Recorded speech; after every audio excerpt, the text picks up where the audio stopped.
Well, I finally got all of the pie off of me and out of every crevice that it ended up in. Thank you everybody for donating last year. We're really close to making next year a reality early again.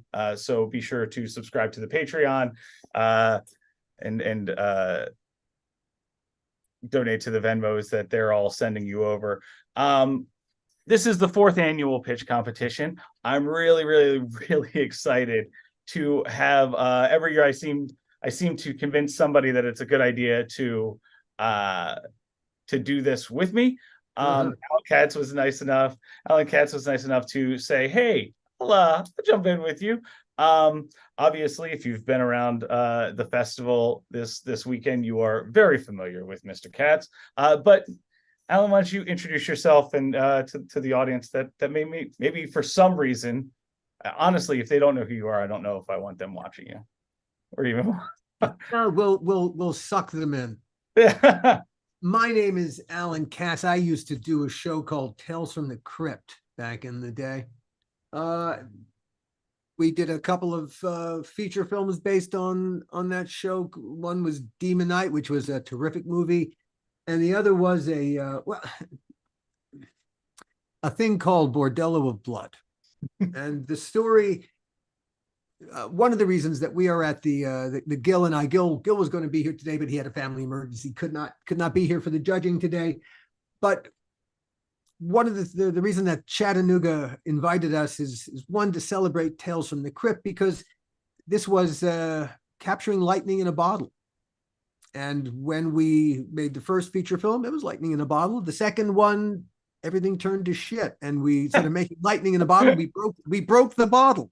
You made shit in a bottle? We made shit, oh man. Oh, never mind. And and then 25 years later, we did a podcast about it that kind of put the lightning back in the bottle. And so that's why we were invited to the Chattanooga Film Festival. We were delighted and honored and thrilled to have been part of the IRL celebration, and just as thrilled virtually to be part of the virtual. Yeah, it was really fun. I'm enjoying this hybrid model. It was wonderful to see everybody's faces, and it's also nice to sit in the comfort of my own couch and watch movies. It is. As somebody with ADD and serious FOMO, I'm always like, I'm missing something every time I'm at a festival. Anyway, I think without further ado, should we bring in our first victim? All right, wonderful. We're gonna bring in Christine first.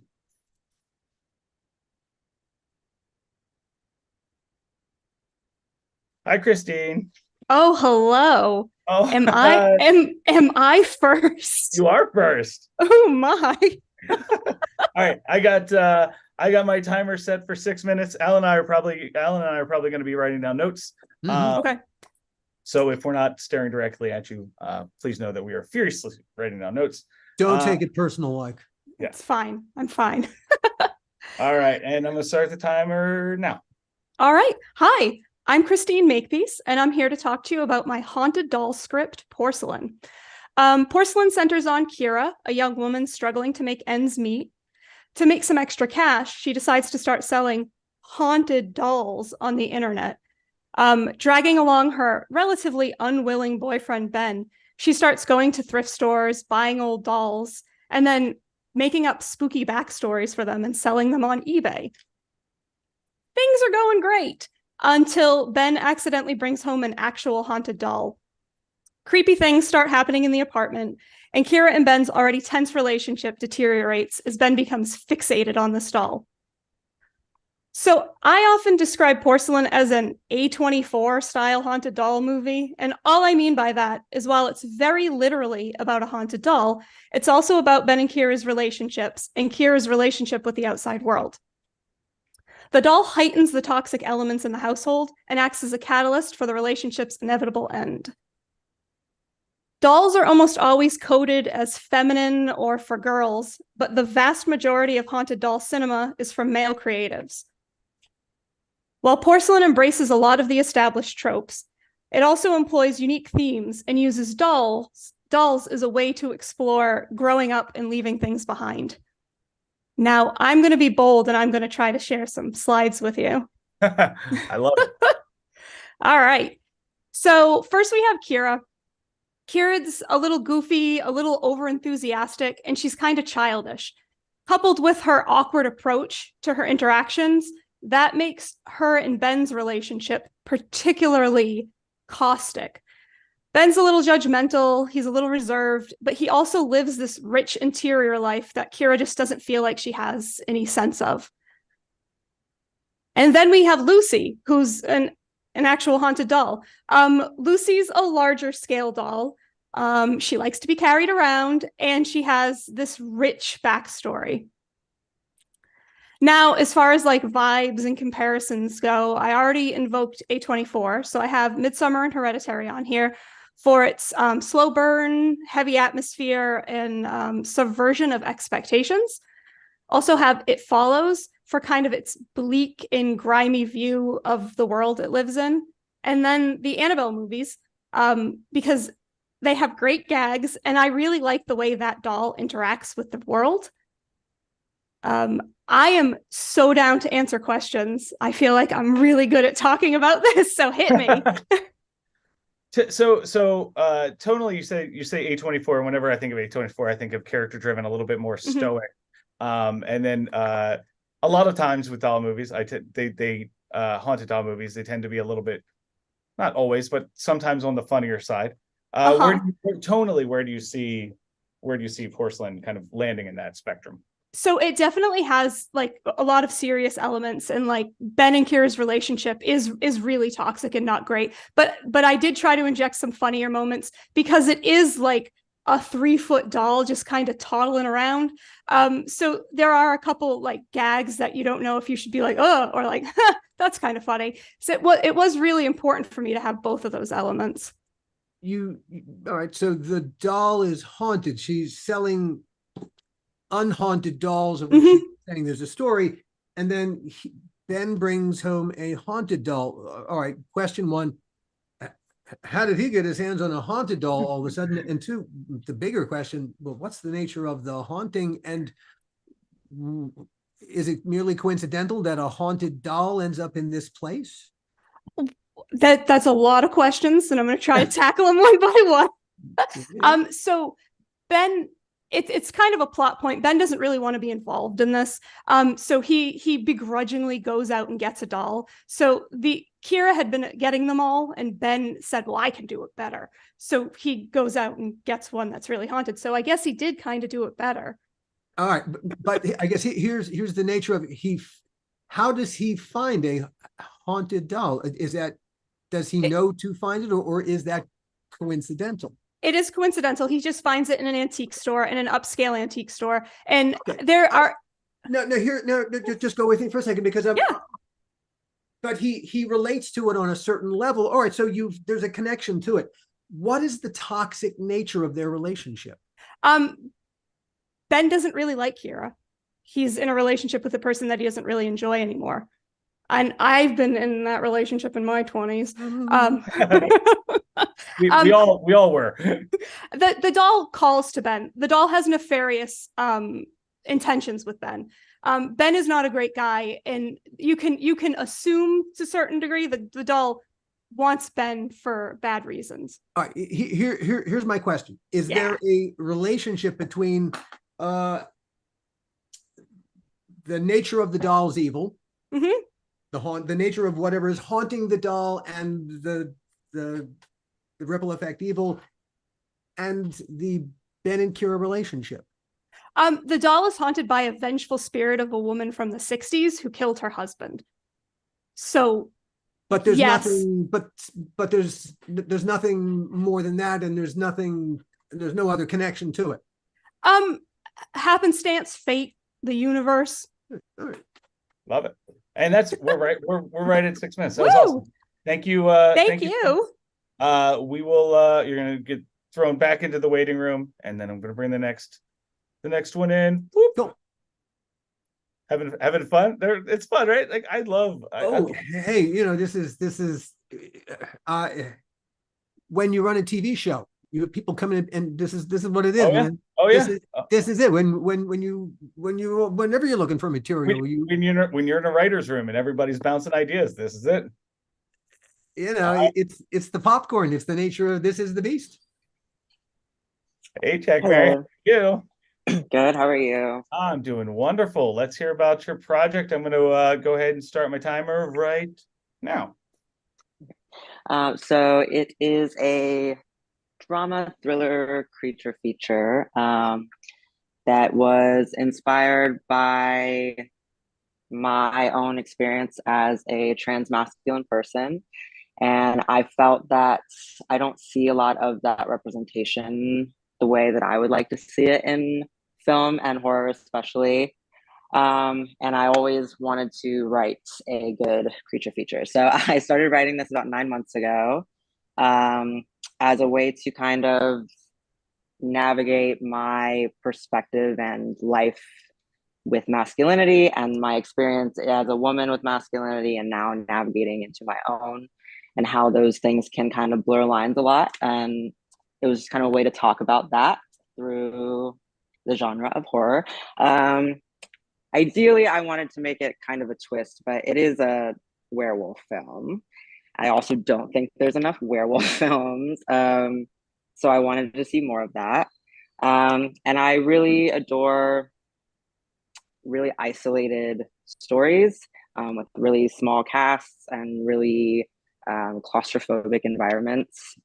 So this is about a trans masculine individual trying to come into their own by themselves out on this road trip, which was an experience of mine. And they get attacked and taken in by a man who lives in solitude in the middle of the woods. And these two hunters come onto the property and are hell-bent on terrorizing and trapping them. And they end up trapped down in this cellar that is conveniently decorated like a kind of bondage type motel room. I really like kind of absurd locations and really crazily decorated things. So I have a lot of thoughts on that.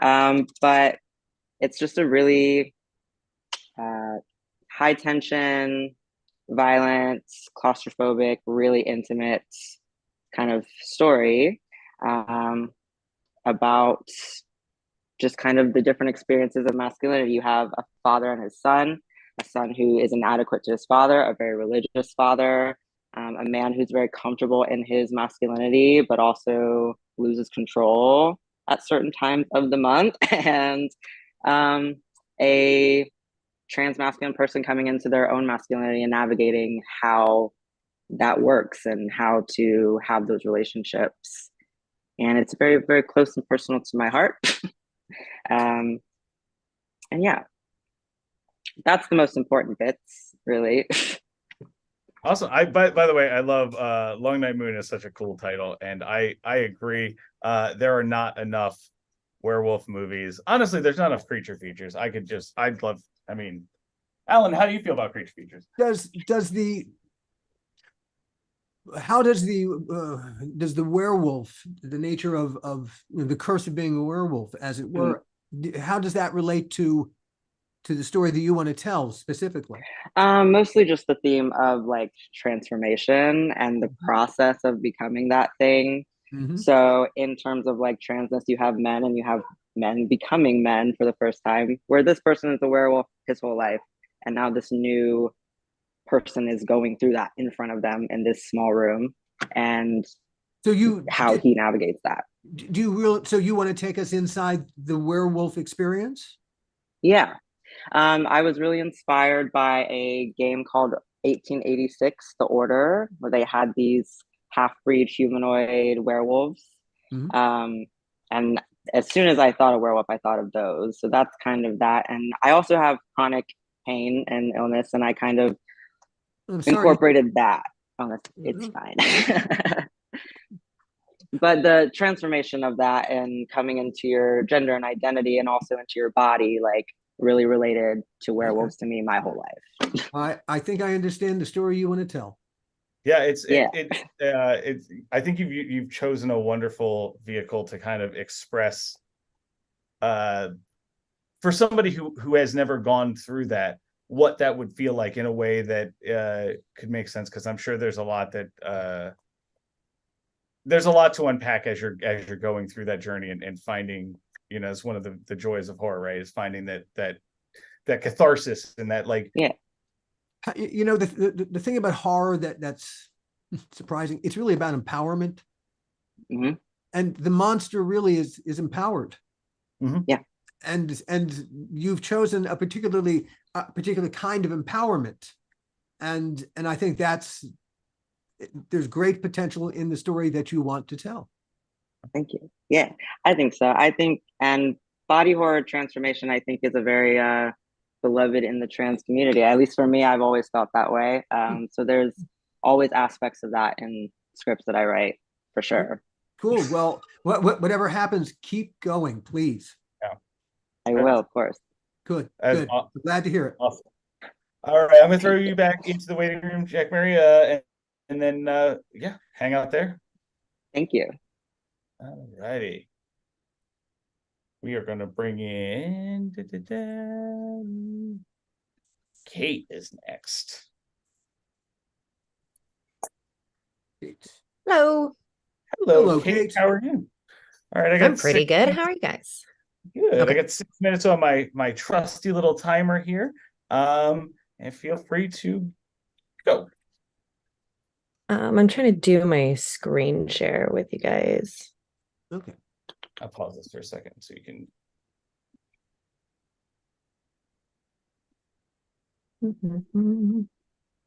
It's usually there at the bottom.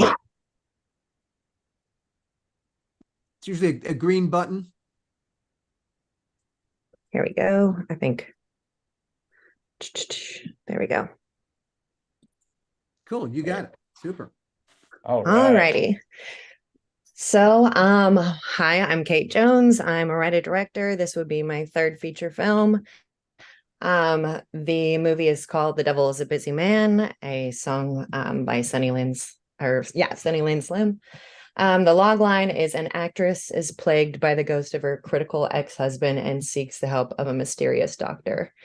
It is a dramedy, in that, like, it's more character-based and dialogue-driven.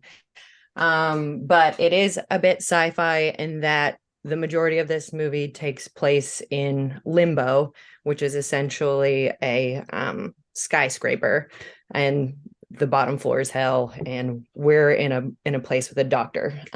So our main character is trying to figure out which way she's going, based on if she can resolve a conflict that she's had with someone in her past. So let's see. It's if I had to compare this movie to anything, a lot of the structure is like War of the Roses, in that we're going in and out of this doctor's office, and a lot of it is told in flashbacks. Mainly just the first act is told in flashbacks, then we kind of get real time around the second act. And so the world is kind of like a Twin Peaks world in that it's a bit quirky. We're dealing with extremes as far as, like, we're dealing with the underworld, but it's all in very much like a funny kind of office setting. The characters are pretty dramatic. The main two characters are an actress, and she's being haunted by the ghost of her ex-husband, who was a writer. So yeah, it's very much like industry lingo-ish sort of, but I think it translates to a lot of different things. But anyways, so yeah, let's see.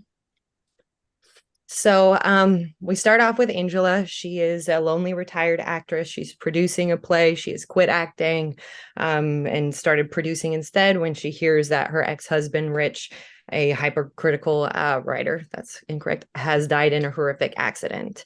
Though the news is unpleasant, she thought this would finally bring her closure over the relationship, until his ghost starts haunting her to rehash old arguments. So he kind of just keeps showing up and driving her up the wall until she gets in a car accident. Then she decides to go see this doctor who's almost a shaman, to rid her of the ghost. And that's kind of where we really start, where she's telling these flashback stories in this doctor's office. And he's just kind of a mysterious doctor that's asking her, what went wrong? What was the relationship like? How did you guys meet? Yada, yada. He's the Danny DeVito character, essentially, in War of the Roses. And then he decides, after he gets all this information through the first act, that he's going to go to the underworld and find out the writer's side of the story of why he's haunting her and what went wrong and why he thinks he can't leave her alone. And this kind of turns into a comedy more so, because the guy's a real character and you can't tell if he's lying or not. He's got a very interesting take on things. And so the doctor has to go to another part of the underworld to talk to an Angela from another dimension. He's just trying to collect more and more information. Eventually he gets into a spot where he doesn't know what to think, who's right, who's wrong, which way to go. So he starts talking to Sigmund Freud and Carl Jung and Oscar Wilde at a poker game to get more information from that. So yeah, and then it all kind of unravels in that, and then eventually the writer goes to see his mother and gets some resolve that way. There is some drama. There is like guns involved. There's not like a whole lot of special effects necessarily, since we're in a skyscraper, basically, to represent the afterlife. The visual tone, I see it from a director's side as looking more like Carlito's Way. There's not a whole lot of windows. This could be done in a set, more so because we don't have a whole lot of outside. And like the color palettes and stuff of Carlito's Way. And then Angela, I see her being like Gina Rollins in Opening Night, where she's, a bit jaded, but, a lovely actress who's just gone through the ringer. And then this character, Rich, is going to be very charismatic and funny and ornery and lovable, but still a little shit. And I kind of imagine him being like Orson Welles. Yeah, and then we'll meet this other Angela who's lived this other life. And then, then there's the doctor. And then the other Angela in the afterlife is more of a rock star chick. So that other life, they're rock and roll people instead of playwrights and actresses. Yeah. And then these are some of the locations, just to give you an idea of the kind of stuff you would be dealing with monetarily. But feel free to go ahead and ask me questions. Yeah. Oh, is that it? That's 6 minutes? That was 6 minutes. It goes by quick, doesn't it? Wow. Okay. It's awesome. I love all the visuals. And anything you have me at Date the Lampshade. Indeed. Can I ask a couple questions? Yeah, sure. I know we'll go over the 6, but screw it. What's your favorite moment in this whole piece? There's a part in the second act where Rich is telling his story of why he thinks he is the way he is and why he couldn't leave her alone. And he goes back to his childhood, and it shows like his parents just being awful to him, and then he runs away from the circus and meets the devil in the woods, who's basically like a homeless blues man. And he has to like Robert Johnson, the bluesman. Yes, exactly, like Robert Johnson. Devil's been, yeah. So he meets the devil in the woods, and the devil gives him a map, basically, and he goes and finds a golden egg, and it's kind of like the bane of his existence from then on. And you can't tell if it's a true story, but it's very comedic and ridiculous, and it might be. Yeah. All right, and I got one more question then, because so I think I understand why that is your favorite moment. Why do you want to tell this story? I think that. And why now? Is that what you said? And why now? The impetus of this movie is just I read a book about Getting the Love You Need, which is essentially like people that drive themselves towards toxic relationships. It's because that person reminds them of the trauma they've already experienced, and so they're trying to heal it through the other person, but they keep like batting their head against the wall because that person can't give them what they want. And I think a lot of people will relate to that of just never being satisfied with the end of a relationship. So this is a movie and the karma about, of that. So this is a movie about relationships and relationships in limbo. Yeah, and toxic relationships and a karma cycle essentially of you're just trying to relive that. Yeah. Sure. Yeah. I mean, a karmic cycle is a kind of limbo. It's that nether region of neither here nor there. Okay, you're on to something fascinating. Yeah. Thanks. Thank you. Thanks, Kit. I'm gonna throw you back in the waiting room. All right, we're gonna go fast and furious. Here we go. In comes Joe. Hey, Joe. Good to see you. Hello. One of the holders, Joe participated in a version of this that was in the very first rendition of this, that was in person in what, 2019? I don't understand time. Yeah, time's a flat circle. Anyway, I got 6 minutes on my trusty clock here, so go at it. All right. They say that comedy is tragedy plus distance. If that's the case, struggling comedian Mel Pullman thinks maybe people should watch her set from the parking lot. That's the name of the film, Amuse, follows Mel as she completely fails to start her stand-up career, while everyone around her appears to be thriving.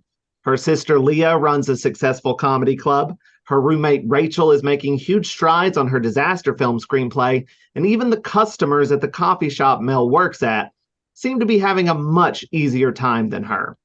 She soon learns why everyone around her seems to be so inspired when her long-absent father pops back into her life and explains that he is the Greek god Zeus, and that Mel is a muse.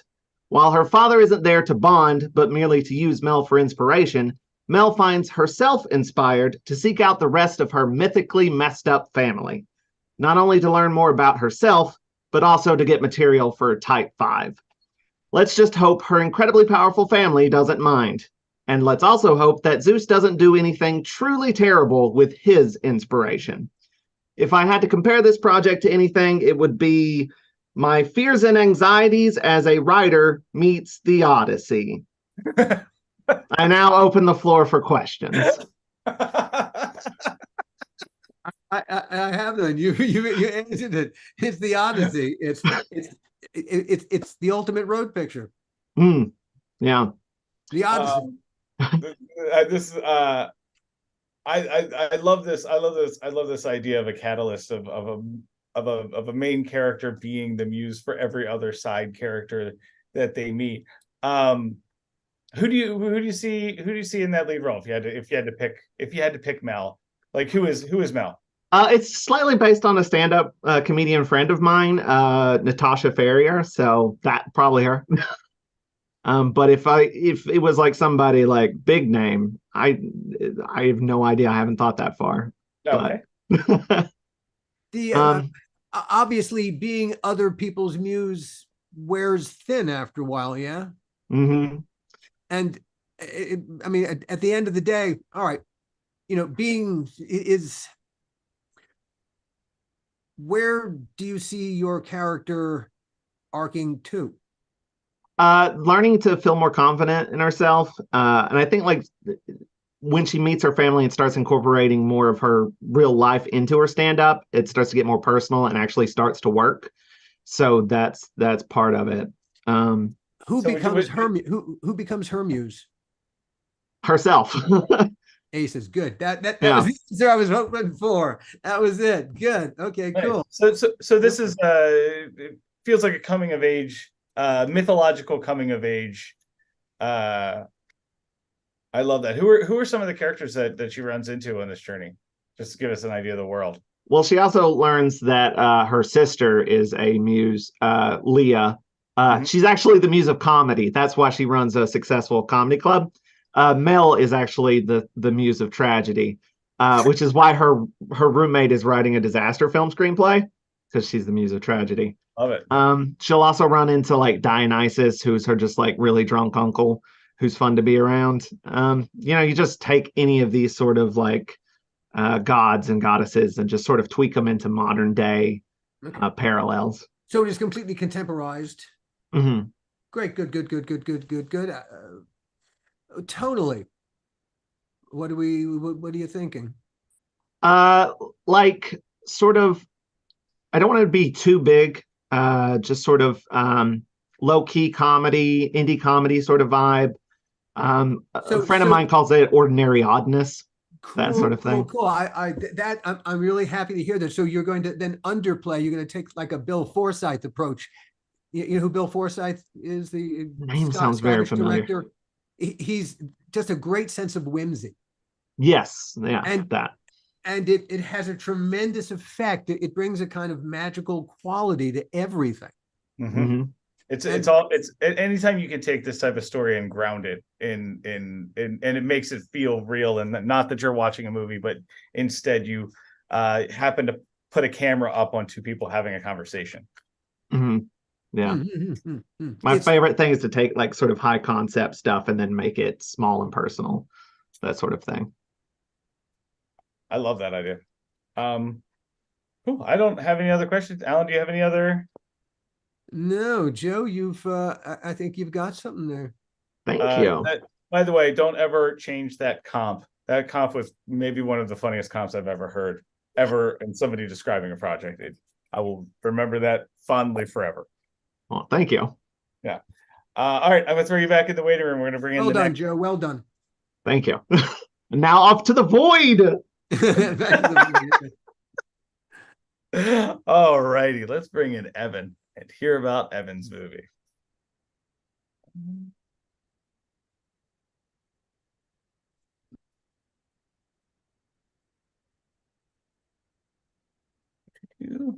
There he goes. Hey, all right, Evan, you are up. I'm gonna get my trusty timer reset here. So are you all ready? I'm ready. I'm about to share my screen, and I have a little bit of a presentation to go while I talk. All righty. I will start it right now. All right, perfect. Today I'm going to talk to you about my feature film Murky, which is a faux documentary film that tells a shocking tale of small town conspiracy with a cosmic horror spin applied to the real world Mississippi folk tale of the singing river siren. This serves as the canvas upon which a disturbing portrait of modern day societal and political issues is vividly painted by a thoughtful and grounded narrative that includes a never before released country and folk song by unknown Alabama musician Finley Fox. So, wow, this is no worries, no worries. Good. Hang on, let me just start the presentation over. Yeah, no worries. I didn't realize that when you clicked, it wouldn't go back. I was trying to click left side of the screen, Oh yeah, no, just we only think forward. We have the technology. Perfect. It has yeah. All right. So an amateur filmmaker, this would be me playing myself, discovers a mysterious and disturbing cassette tape following the untimely death of a family employee. I begin investigating the contents, which is the sound of someone being terribly hurt, maybe even killed. Is this based on reality? Not really. No, okay, I mean it's based on the folk tale, and then but I'm trying to add an air of authenticity by playing myself. Okay. And so the contents of the tape has the sound of someone being hurt, and a country folk song playing rhythmically, as well as the sound of what sounds like a large animal or something that comes out of the water. And so by interviewing local insiders that responded to my social media post, I began finding some things out that are rather shocking about what might actually be going on. I end up uncovering despicable decades-long criminal activity being conducted by local political power figures, which involves cult rituals and an ancient evil entity residing in the local river. The same evil entity called an entire settlement into the river with its eerie song for ritualistic suicide a century prior. but one family made a deal with the entity that's kept them alive and in control of the town ever since. Cool. So the themes I want to explore with this is through the allegorical narrative structure, I want to sort of depict the dangers of generational power and wealth and the way it specifically victimizes underprivileged and marginalized groups of people. Through the interviews, I would show how powerless the victims often are due to their unfair societal disadvantages, and through the framing, how political allies who fall into more privileged brackets of society must actively and aggressively retaliate against the oppressors of progression if anything's ever going to actually change. I would like to shine a damning and accurate light on the extreme poverty and racial tension that still exists in small towns all across the country, specifically in the South, where it's often more systemically ingrained than anywhere else. And that's sort of personal too, because like I've mentioned in the pre-call, I live in Mississippi. So You did. Yes, you did. some of my inspirations. I would take some of the thrilling action sequences and sort of manipulation of information by power figures. It's featured in Operation Avalanche. The exploration of loss through highly emotional interviews, as we see in Lake Mungo. Through an audio recording, a man uncovers a conspiracy bigger than himself that he becomes heavily invested in aspect of Blowout. The unbelievable creature effects and rural cosmic horror of The Void, showing the shady and dangerous side of small town politics in the way Aaron Brockovich does via a character who, like myself, has a young child and who's fighting to try and make a difference. And the 3-act genre blending of Kill List that ends with a bonkers finale. What is the bonkers finale? Well, so basically that we discover that the creature, like how they summon it and all of those things, and it's via this song. And basically what happened 100 years ago is these people made a deal with this entity that they would bring them sacrifices every year if they would be spared. And so they are targeting underprivileged people and marginalized people who they think, quote unquote, won't be missed as much and who they think they can easily erase. And so I've scouted mostly all the necessary locations for the film, and I've secured access and filming permission to all of them, both private and public, and I have backups in place for them if I need them. In terms of the production crew, myself, I would be the writer and director as well as the lead, like I mentioned before. I would also be the editor, and I now have 2 no-budget short films under my belt, one of which just played Unnamed Footage Festival this past March, and played Chattanooga Film Festival this past weekend, and is still available on virtual. And then I also, my friend and collaborator Madeline is a talented producer, script consultant, and effects artist who's worked on films such as Mean Spirited and Lake Nowhere, and has offered to serve as a practical effects makeup artist and producer on the film. I have a fully completed outline and detailed notes, and I'm actively working to finalize the script now. And I appreciate your time today and hope you'll consider Murky. So we have 30 seconds before your time is up. I just want to say your influences page are 6 films that have never been put together ever. And also I'm deeply in love with 3 of them. Lake Mungo is arguably one of my favorite films of all time. I watched it for the first time right after I became a father, and it literally almost destroyed me. Absolutely. This is intensely personal for you, this story. It is very personal, yes. And like I see a lot of the things that go on around here, and I think like I myself am trying to act out about it, but I think there's a good story to be told here that can be told in this way, and also be like scary and interesting, and also be emotionally impactful. Yeah, I love the I mean, obviously you've seen any of the movies I've done. I love the mockumentary format. Or faux documentary, if you want to call it. I know some people don't like to call mockumentary. Yeah, I like mockumentary, but awesome. All right, well, that was a timer, Evan. Thank you so much. Great work. Sounds terrific. Thank you. Righty. Final 3. All righty. I'm gonna bring Scott in.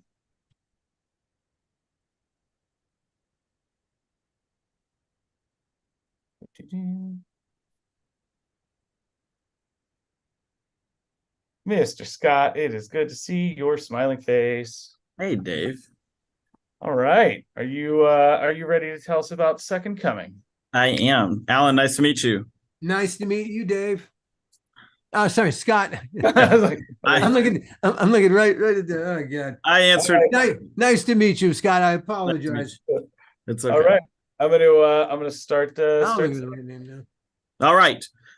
So the name of the title that I'm pitching to you today is called The Second Coming, and it's loosely inspired by the William Butler Yeats poem of the same Cool. name, which most upper level English students or master level class will have dissected at some point, which is really William Butler Yeats was heavily into the occult, involved with Crowley's crowd, and it's really an attempt to sort of use occultic powers to bring about the apocalypse and the next world order and the Antichrist. So, based on that, this is a gothic horror story, and I've always wanted to do a gothic story set. It's set in the western part of Ireland, and I think there's not enough gothic horror movies out there. I would describe the movie, I would cross it as The Woman in Black meets Hereditary, and I would classify it sort of aesthetic. I call it cottage gore. So it's got that very cottage core aesthetic that's very popular, gauzy women in sort of very gothic tableau, mixed with utter depravity. And so that's kind of where we're going. So it starts in 1919 with Mabel Collins is a woman from Toledo, Ohio, and she's just put her 3-year-old son Rupert in the ground. He has died of the Spanish influenza. She's a widow. Her husband died earlier that year in World War I. So here we are faced with death, sort of for the first time in many, many years in the country, in the world, on a worldwide global scale. 6 months later, she finds herself inheriting a tower house in Ireland. So she's of Irish descent. She travels to Ireland, where she is given the keys to what's essentially a castle perched on the cliffs overlooking a hidden beach, and set upon a great bog. And it's all very gloomy and dreary. And she's if she can maintain possession for 90 days, she will inherit this castle, because she is the 5th daughter of the 5th lord of the castle. And there was back in antiquity, she is deemed to be the person who isn't to inherit it. She moves in. She's a strong-headed woman. She's warned that there are, things that go bump in the night, and she quickly realizes that the castle is inhabited by a ghost who repeatedly whispers to her to dig me up, is the refrain that echoes through the castle. She doesn't know why. In town, she falls in with a sort of group, a ragtag order of cast-off intellectuals who have their own sort of hermetic occultic order. And, these are people post-World War I, or proto-flapper generation, casting very libertine group of people that practice magic. They probably spell it with a K. So they think that this is all fun, and they tell her that in the castle, the ghost is the ghost of a woman that was married to a lord of the castle, but she was found to be with child with someone that wasn't him, and he buried her alive somewhere on the castle grounds. And so that is why she's apparently having this refrain to dig me up. And so this group of Irish intellectuals thinks it's all great fun and says, let's go to the castle and we will do some magic with a K, and we will see if we can't find her and lay her to rest. Well, they do some magic with a K. Nothing happens, except the ghosts becomes more restless and more violent. Meanwhile, she begins this mysterious romance with the caretaker, Martin, of the castle, who is a veteran of the Great War and has his own personal demons. Meets her basically by rescuing her from the tides of that secret beach. He pulls her out of the water. And so finally she succumbs to the call of the ghost to dig her up. And when she does, she finds a secret passage down into the dungeon of the basement, in which under the floor stones of the castle is a great bog. And she into the bog, she digs up this. If you've ever seen a bog person, which are these basically pickled mummies that have been in the bogs for thousands of years. So it's this blackened, decrepit mummy that we know at some point is going to start moving. And she's confronted with the ghost, and she realizes too late that the reason that she was buried alive was not because she had had an illicit affair and a jealous husband, but because she was a witch. And her order of witches had impregnated her with the Antichrist. And she has been trying to get out of her chains and out from this burial for hundreds of years. And so she has accidentally and unwittingly participated in an attempt to immanentize the eschaton and bring about the Antichrist upon the world. And then it turns out that this ragtag order of intellectuals, along with most of the town, turn out to be in on this, and they have lured her there as the chosen one to rebirth the Antichrist. And so in the climactic act, the third act, they don Egyptian, very of the time occultic garb to bring back, Amhotep, the destroyer, the Antichrist Egyptian god. They bejewel the I don't know what that was. They bejewel the mummy of this witch with all kinds of encrusted jewels. And again, at some point, it's going to move. And then they essentially do their incantations to mate her spiritually and allow her to bring forth the child that wasn't. So at the end, she does birth the child, and as it latches itself onto her, they realize that it has the deformed, disgusting, spidery arms and tentacles, but the face of her child, Rupert, that she had buried in the ground at the beginning. And so she is with the last of her sanity, she's clutching this child to her breast and realizes that this is not what's supposed to happen, and runs out of the castle with the child and plunges herself in very gothic fashion into the waves of the castle at night while a storm builds. And as it builds in the very final scene, as lightning flashes through the thunderhead, you can see the outline of our gargantuan god descending on the earth as the Antichrist has come. And that's we're way past 6 minutes. I gotta cut you off. Sorry. So a happy ending. Happy ending. I'm going to throw you back in the waiting room, but I will say this: more things should deal with Crowley's occult group, and in that era, that is a fascinating. Anybody that wants a wonderful deep dive in Wikipedia, and we need more movies about rough beasts whose hour has come around at last. Yes, absolutely. Thanks, guys. I appreciate it. Scott. All righty. I was enthralled there. Okay, we're gonna bring in Corey. All right, Corey. You're muted. I'll let you come off mute before I start the timer. Yeah. How's it going? There you go. How are you? All right. We're gonna have well. 6 minutes on the clock. You ready to go? Yeah, let's do it. Let's rock and roll. All right. So what I've got for you is a kind of Southern Gothic generational religious short film called Sin Eater that takes place in the present day, where we follow a girl who comes back to her grandmother's home after her grandmother's passing to clean it up and get the house ready to sell, and maybe pick up some, trinkets and other sentimental items that might have been left behind because her mother does not want to do it herself.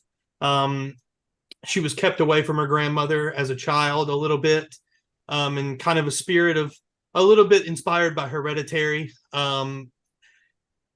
She discovers the house is, pretty plain, nothing weird going on until a woman shows up at the doorstep to meet with her grandmother who's no longer there. They have a conversation about religion, to which she says that she's not very religious anymore. They have a discussion about kind of that belief system of Southern Appalachian kind of Baptist, and that, real kind of brimstone-y kind of good stuff that I was experienced as a child. And upon delving further in, we find out that this woman is here to convene with her grandmother Edie, because she was kind of a spiritual guide to the community around the area. People would come all over from out of town to see her, and around the area, she was kind of this matriarchal figure. She kind of leans in a little bit more, kind of pressuring our character to become that of her grandmother. She kicks the woman out of the house and goes about her day. But the woman comes back at night to lure our main character into the basement and trap her into this basement of this home that she has not been in. Upon exploring this basement, she finds an altar, several books, one being the Bible, one being this kind of other pseudo-Christianity kind of guide, a ritual guide, and also her grandmother's corpse laid out in the basement in some type of burial of this ritualistic passing on to this life. Our catalyst here is that she accidentally stabs herself with this dagger upon tripping and falling in this basement, and the dagger being the main ritualistic piece that her grandmother used in these rituals that she used to perform for people, sends her on this visionary, dreamlike mission of where she encounters her grandmother in a spiritual sense, and other people, and allegorical visions of sin and faith.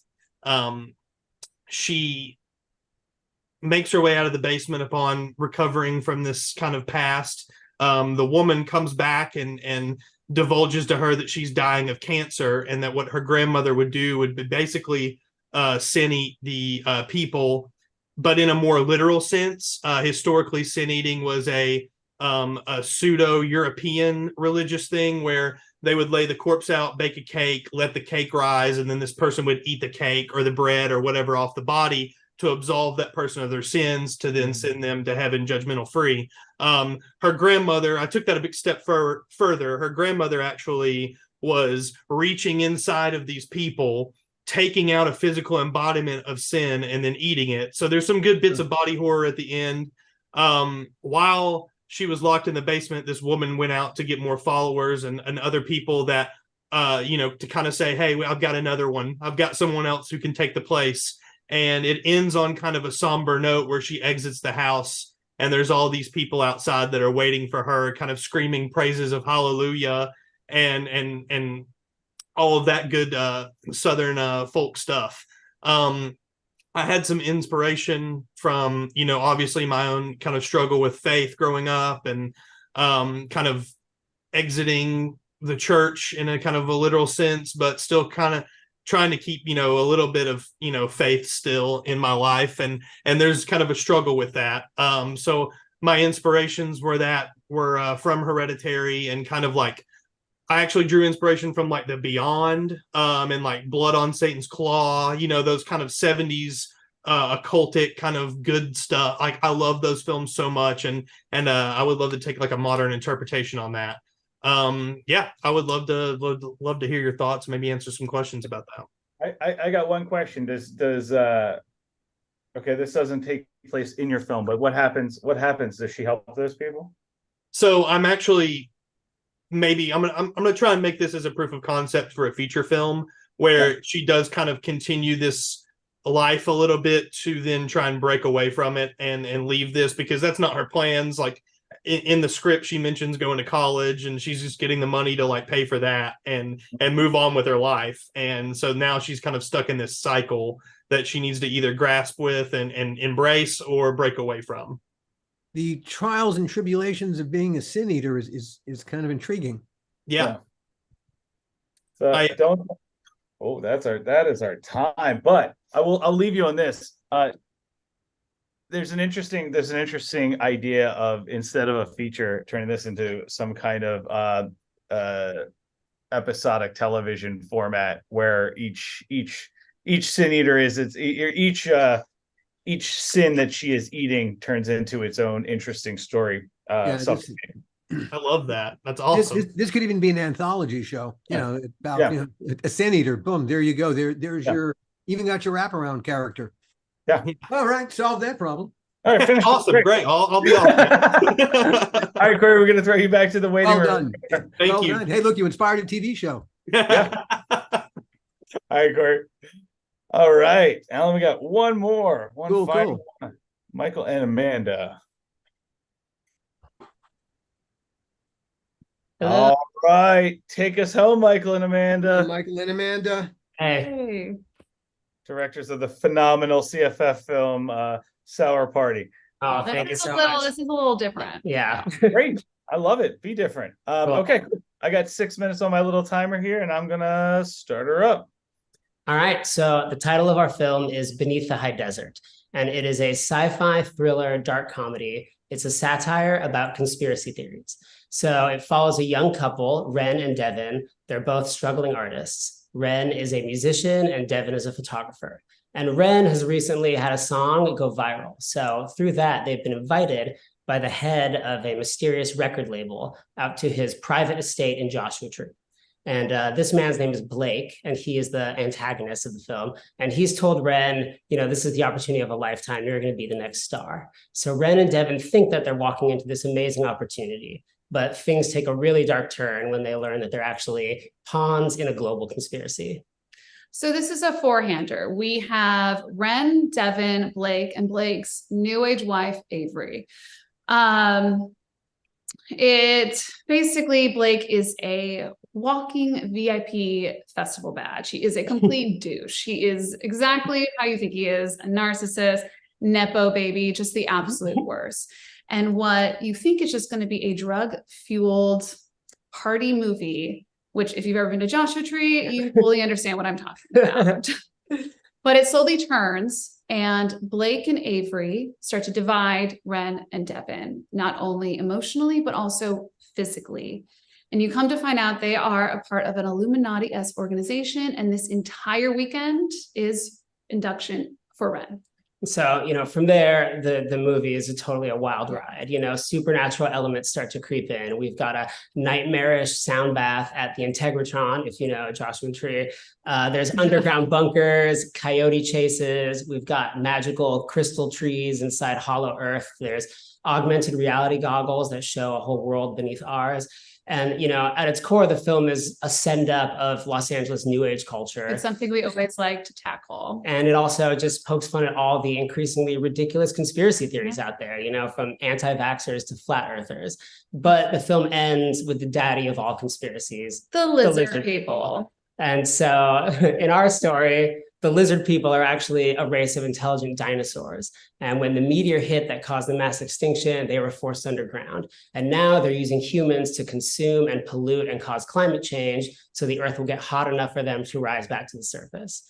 So the film has an epic payoff at the end where we have 5, you know, Mitch McConnell looking dudes out in the desert, and they transform into these terrifying psychedelic dinosaurs. Yeah, it's Get Out meets They Live, and it's going to look like Mandy. Yeah, we really want to, you know, go back to some classic 80s and 90s films too. So our goal is to do all the lizard people transformations practically. Yeah. Yeah. So we were inspired by all of the just insane conspiracy theories happening right now. And then just every time I turn on the news, like the trauma of that. Today even is no exception. Yeah, we woke up today and we were hit with another goddamn bomb. And so we wanted to write a political film, but we wanted it to be fun. We wanted it to be a party because no one wants to be preached at. You know, and at the core of the film, the real message is that the only real conspiracy theory is just money. You know, it's greed, it's late stage capitalism. It's money and politics. And so, you know, it's not each other. That's the problem. Yeah, so we took the conspiracy theory and we like framed it within our own experiences. And Michael and I are no stranger to being struggling artists, as you probably have seen from Sour Party. So we use that whatever we can, and we're always deeply inspired by it because it's our own life. Yeah. So, when we were writing it, we were thinking, I guess, about ourselves. Yeah. And, we thought, what would it feel like if one of us was being given this golden opportunity while the other wasn't? Mhm. And so in the film, Devin, her character's photography is not getting a lot of traction. And her photography is really powerful. It's very and political. It's very political. And Ren is kind of just making pop music. He doesn't have a lot to say. So Devin is always pushing Ren to be more political in his music. And this creates a lot of tension. And this tension eventually boils over, and she tells Ren that she doesn't believe in his art. And for us, this is really the emotional core of the film beneath all the craziness. We're married, we write together, we work together. The thought of one of us not believing in the other one It'd be devastating. is like, We wouldn't horrible. be married anymore. So, we wanted to explore what the consequence of that would be, in a relationship.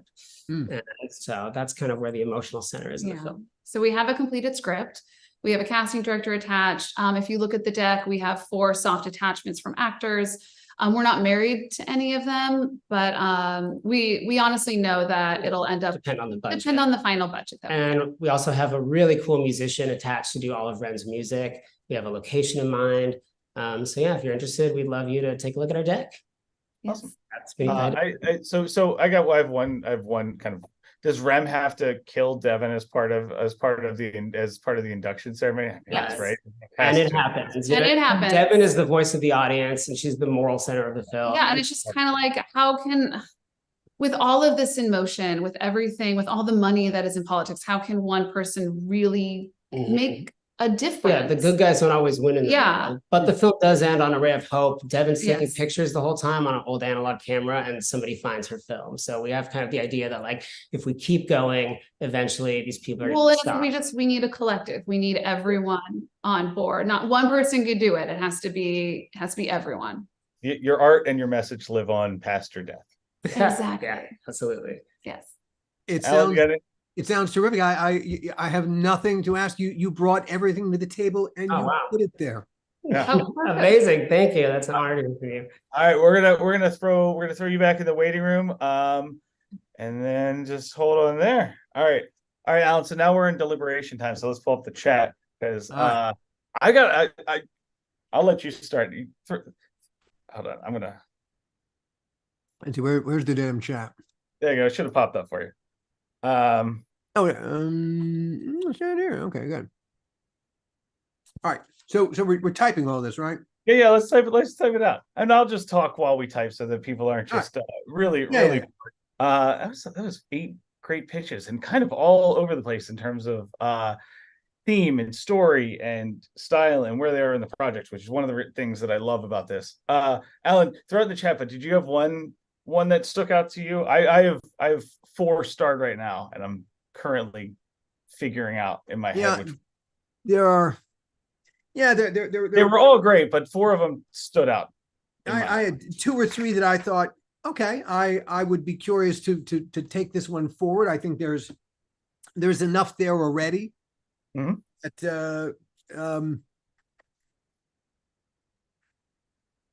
here and there, there are 3 questions that really you got to answer whenever you're pitching. Why this story? Why me? And why now? Why now? Yep. And if those all feel, if those boxes get ticked off, the chances that it'll move forward are better. Throw your list in there, and then I'll cross pollinate it with my list. All right. So you want this in order? Yeah, just put them all in there. Let's see what our crossover is. Okay, so my building tension here. They're just sitting in the waiting room right now. Oh no, yeah. Type them in there. Don't say them out loud. Yeah, thank you, Dust. 2. Yep.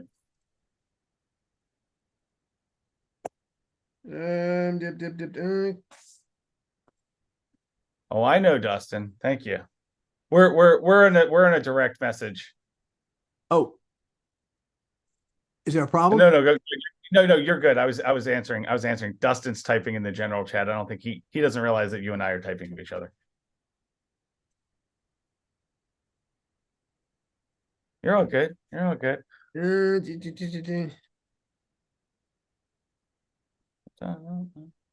I could go. Yeah, it's gets there. Yeah, actually, they're four. Are these in order? In a kind of rough order. Okay. It's just what I'm thinking as this. And before I didn't put anything on the four. Dip. It's just thing that struck me. Well, I agreed. I agreed with your. I agreed to your number one. I agreed with your number one. I think let's call number one. Let's call number one the winner. You down with that? Okay, I mean, yeah, I think of all the, I mean, there's a lot of meat on all the bones, but that one felt like he could step forward quickest and deliver the piece that he's thinking about. I'm gonna bring our winner back in, and then we're gonna chat. Hey, Joe. Hi. Hey, What's Joe. up, bud? How's it going? So guess what? We loved your pitch, and congratulations on being the winner for the fourth annual Rustic Pitch Competition, which is really fun. We were part of the first one before it was a competition, when it was just a pitch workshop 5 years ago. Come full circle. Go ahead, Alan. Explain your thoughts on. You are closer to really to being able to deliver on your vision than the other pitches. Everything was terrific, but you're a little further down the road in terms of knowing what that finished movie, well, what you aspire for it to be. None of us ever achieve what we aspire. I mean, it'd kill somebody if that happened. Just pull it right out of your brain onto the screen. Yeah, indeed. So bravo, congratulations. Well done. Congratulations. Thank you. We'll chat offline. We'll set a time to chat. Alan, if you want to be part of that chat, we'll work your schedule in there as well. But sure. It's congrats and hold on. And Dustin, can you also thank you everybody that tuned in and watched this at all. It's really fun. It's always fun to get to chat with everybody. And then Dustin, take us off live because I'm going to bring everybody back in and talk. Thanks again.